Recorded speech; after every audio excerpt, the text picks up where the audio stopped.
Former South Korean President Kim Youngsams passed away this weekend at the age of 88. A national funeral service is slated for November 26th. Japan's Coast Guard has launched an investigation as 10 people were found dead inside wooden boats, presumed to have drifted from North Korea. And a look into the future. A driverless car hit the road for the first time in Korea. We bring you a glimpse at this trial of cutting-edge technology.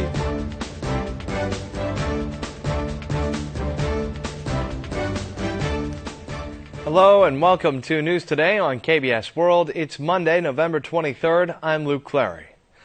South Korea's former president Kim Youngsams passed away on Sunday at the age of 88. As the country observed Kim's passing, a national funeral service for the late president is slated for November 26th.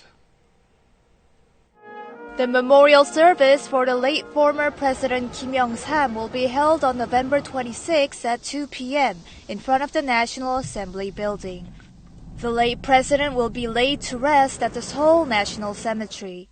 His bereaved family has requested that his grave be set up to the right of the 3rd graveyard for Army generals, and the funeral committee has accepted the request. The government has decided to hold a national funeral for the late president. National funerals are only provided to those who are highly respected by the public for their distinguished services. Such people include former presidents.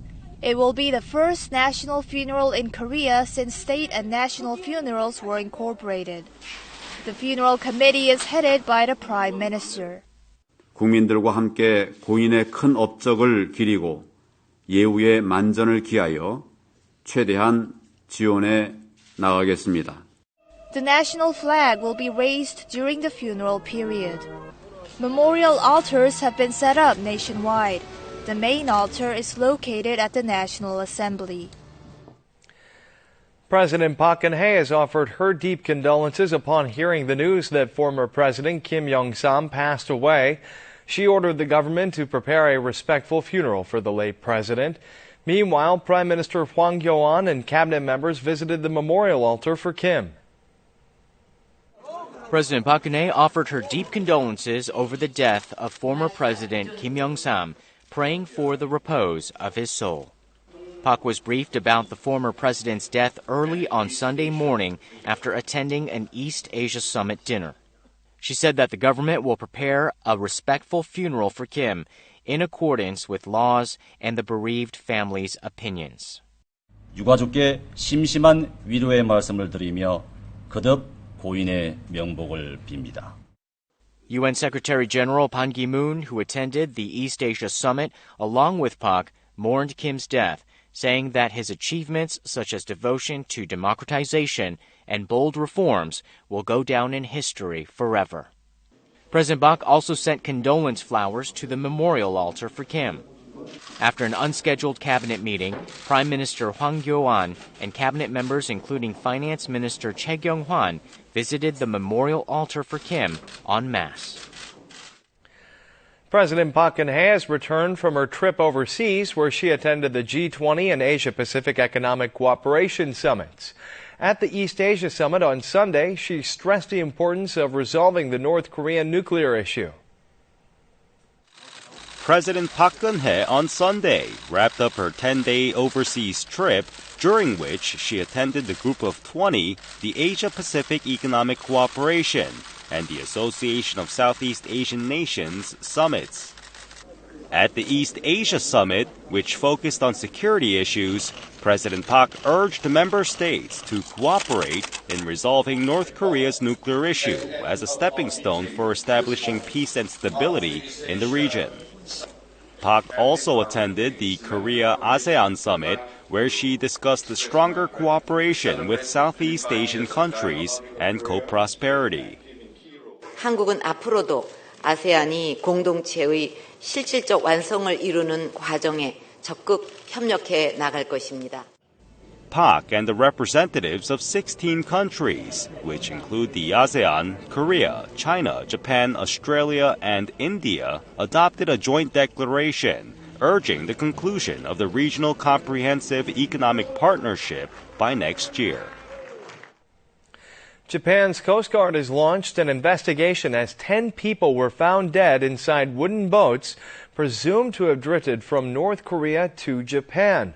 All of the deceased are believed to be North Koreans, given the boats are inscribed with the names of North Korean government agencies in Korean.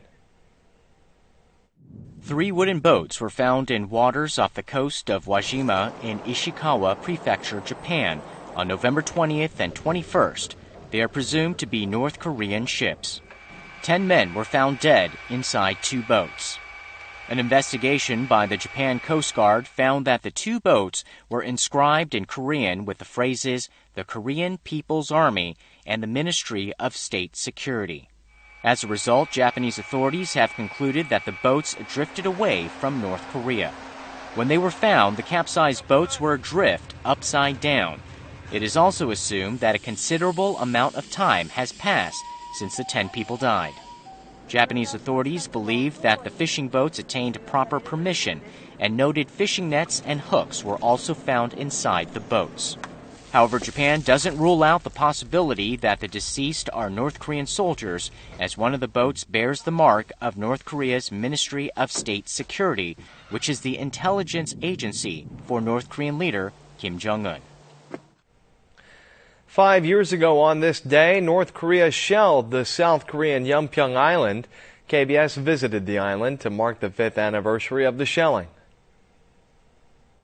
Yeonpyeong Island is located within a 2-hour boat ride from Incheon. A public health center and houses that were destroyed by North Korean bombs 5 years ago have been restored. But traces of the fierce bombardment, like charred houses, remain all over the island. The K-9 self-propelled howitzer is deployed on the island to beef up its defensive capabilities. Sergeant First Class Chun Jung-gyu, who heads the artillery training, is the one who blocked the North's additional provocations by firing the first retaliatory shot at the time of the shelling. He was later transferred to another division, but returned to Yeonpyeong Island in September after 4 years. 또다시 적이 도발하며 더욱더 처절히 응징하리라 다짐하며 복귀했습니다. While the nation is marking the 5th anniversary of the shelling, the South Korean military has been re-evaluating its response at the time. 단 한 명도 두려움에 떨거나 하지 않고 모두가 자신의 임무를 완수해냄으로써 승리로 이끌었다라고 확신합니다. The Marine Corps have requested the Defense Ministry change the designation of the battle from bombardment to artillery duel. A look into the future. A driverless car hit the road for the first time in Korea. Here's a glimpse at this groundbreaking trial of cutting-edge technology. A car runs on a road. Although no person is in the driver's seat, the steering wheel moves automatically. The vehicle pulls to a halt at the stop line with a traffic light turning red. The driverless car changes lanes if a car in front reduces speed. The car stops at a crossing when a moving object appears. Then it resumes its drive. This is a driverless self-driving car, which runs with pre-entered information. This driverless car test ride was part of a pre-event to the Creative Korea 2015 fair, which will open on November 26th. Hyundai Motor and 7 universities, including Seoul National University, participated in the demonstration and carried out 11 tasks, such as traffic signal recognition and passenger boarding. 자율주행 자동차가 시장에 나오기 위해서는 많은 실제 상황을 연습해야 되는데 실제 도로 상황을 직접 체험할 수 있다는 것이 At the nation's southernmost Mara Island, an event was held to showcase a remote-controlled drone. The drone was controlled through LTE communication technology in Seoul, which sits at a distance of some 400 kilometers away from the island. The markets for autonomous cars and drones, which the government has chosen as future growth driving engines, are expanding more than 20% each year. As a 2-year drought wreaks havoc in central regions of the country, authorities are turning to seawater in hopes of finding a viable solution for Korea's water shortage. Here's a report on desalination technologies. during the age of exploration in the late 15th century, when sailors navigating thousands of kilometers ran out of drinking water. They boiled seawater in an urn and drank the water collected from the steam using a sponge. In the heart of a Middle Eastern desert, a giant desalination plant boils seawater to gain drinking water and generate electricity. Meanwhile, this is Korea's only large-scale desalination facility. It uses reverse osmosis to produce water, an improvement over the evaporation method, which requires a lot of energy to boil water. The salt particles in seawater are larger than the water particles. When seawater is strained repeatedly through a membrane with pores just 1/millionth the size of a strand of hair, only pure water molecules pass through, leaving the salt behind. Another desalination technology, soon to be commercialized, involves freezing seawater. This method is based on the scientific principle that only pure water freezes. Korean companies have the largest desalination market share in the world. Finding ways to fight drought across the globe with seawater has opened up new possibilities. Many office workers who don't have enough time in their day for a workout take short walks during their lunch hour to make up for the lack in exercise. Today, we'll show you how to get the most out of your short walks. During lunchtime on a weekday, a number of office workers are seen walking along Seoul's most famous urban stream for exercise despite the chilly weather. But the majority is walking on the asphalt pavement with dress shoes on. Can that really be effective as a workout? These test subjects were made to put on smartwatches to measure their walking distance, speed, and calorie consumption.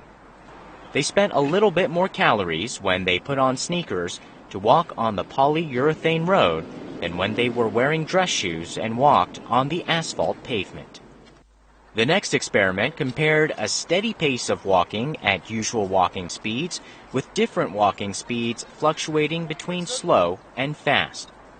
It was found that walking at different speeds consumed more calories. 상체나 하체 근육들이 속도 변화에 민감하게 반응을 하기 때문에 근육의 수축 이완이 반복이 되기 때문에 에너지 소비가 높을 수가 있습니다.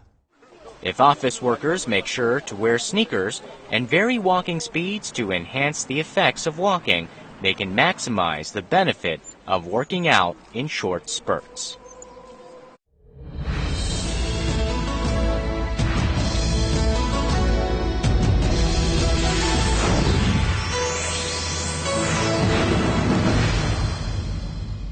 School-based enterprises, or SBEs, are a part of the curriculum created to facilitate students' experience in the field. SBEs are gaining popularity thanks to their high-quality, affordable products, and today we introduce several different types of SBEs. Let's take a look.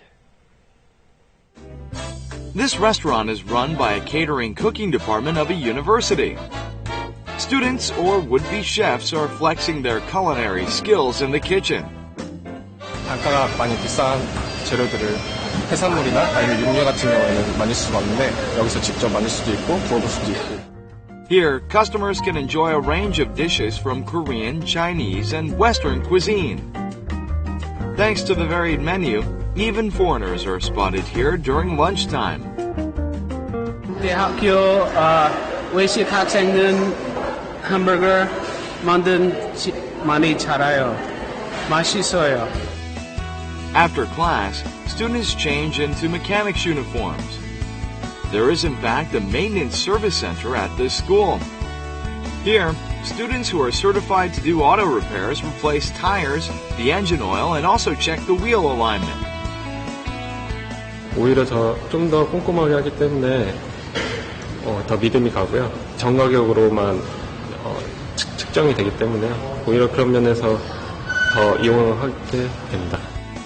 The talented, hard-working students may well be part of the reason behind the close to $172,000 in annual sales at this repair shop. 기술 같은 것도 배울 수 있고 형들이랑 또 친하게 지내면서 학교 생활도 즐길 수 있는 게 좋은 것 같아요. At this school-based enterprise, an array of watches grabs our attention. 학생들이 졸업작품전을 여는데 그때 학생들이 만든 시계나 주얼리를 그 아름다운 작품들을 일반인들한테 공유하면 어떨까라고 하는 생각을 기반으로 해서 만들었습니다. The watches are known for their creative ideas and hip designs. 학교 내에 있는 교수님들과 선배님들과 같이 일할 수 있게 돼서 저 작업 속도나 능률이 더 많이 오른 것 같아요. School-based enterprises are created for the purpose of on-site training for students. But these days, the SBEs are no longer just a training ground, but building a reputation for quality products and services offered at affordable prices.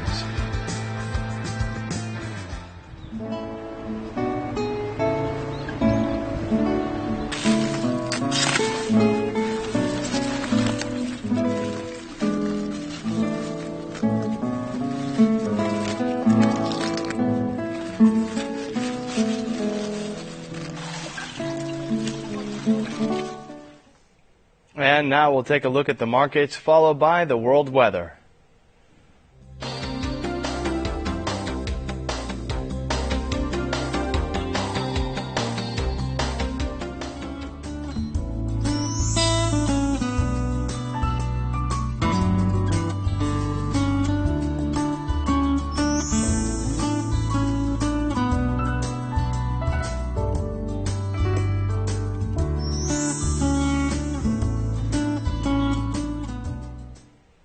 And that's it for this edition of News Today. Thanks so much for being with us. We'll see you again at the same time tomorrow.